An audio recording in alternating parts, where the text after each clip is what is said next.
ou deux.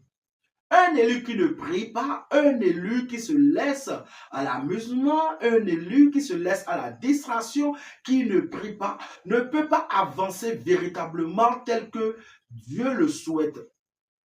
Et un élu qui ne prie pas véritablement, c'est un élu qui est vide, je dirais, spirituellement. Le message que nous donnons ici, ce n'est pas pour tout le monde, voilà. C'est pour une certaine catégorie de personnes qui sentent une vocation, un appel en eux. Des gens qui sentent en eux que le Seigneur les a mis à part, véritablement. Et c'est des gens qui ont des difficultés vraiment à se mélanger à la masse. Dieu nous a créés libres arbitres de nos vies. Et Dieu nous laisse toujours le soin de choisir.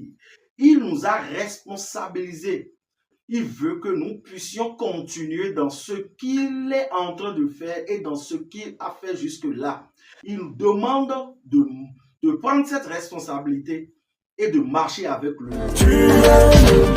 Et si nous allons rentrer dans la définition de la prière selon la Bible, selon les Écritures, selon ce que Dieu a dit, la prière est un acte de communication spirituelle avec Dieu. Une élévation de l'âme pour exprimer l'adoration. Alléluia.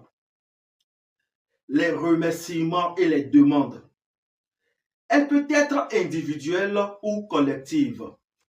La prière peut être également verbale ou silencieuse et prend de diverses formes telles que la louange, l'adoration, la confession ou l'intercession.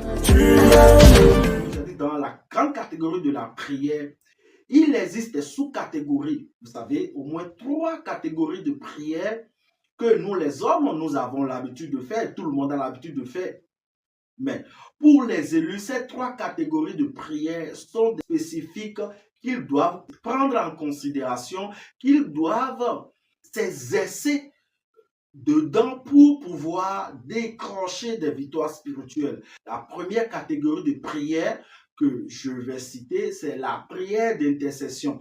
C'est la prière que nous faisons, c'est un dialogue entre Dieu et nous, et une prière que nous adressons à Dieu en faveur de nos frères, en faveur de nos semblables, pour les fortifier, pour demander à Dieu d'accomplir quelque chose ou bien de transformer leur vie, d'accomplir en fait quelque chose de spécial dans leur vie.